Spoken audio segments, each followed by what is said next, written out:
Hi, this is Ron with Bullet Fence Systems. I want to look at brace installations today and some of the different components and just general principles used for fence brace construction. So what we've got here, fence bullets are really well adapted, so we can put different bands with different post sizes.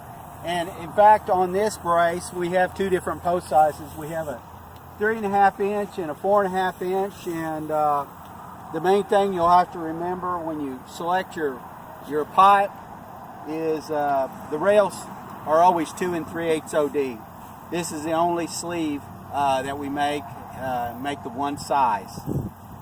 So if we were to look at this would be a standard H brace, just these two posts.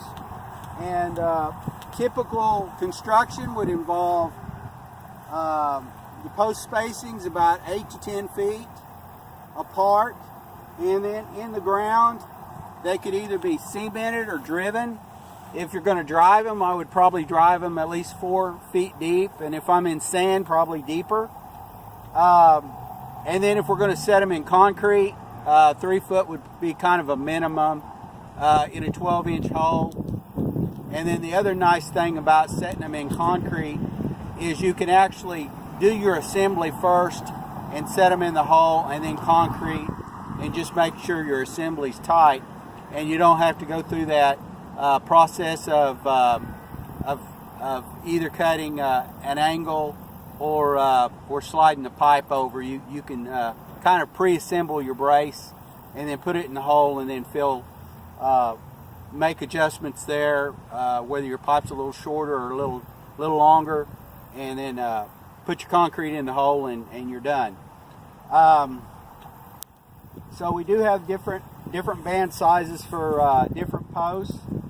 The other thing I want to look at here, obviously, we have two one-way bands, and then I show a two-way band here also, and this could be attached either way. So we've chose to use two one-way bands here, and the second one obviously attaches to our angle brace.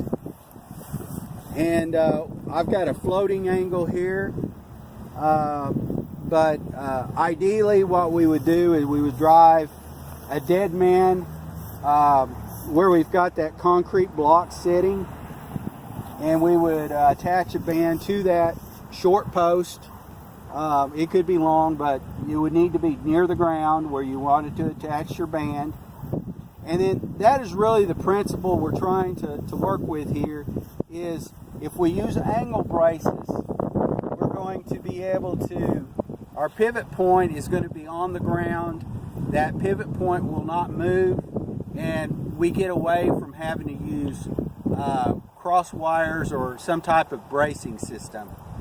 Because if you're going to do a standalone H brace and you get some movement, to keep that movement from those two pipes possibly racking to one side, is you're going to want to do a diagonal wire.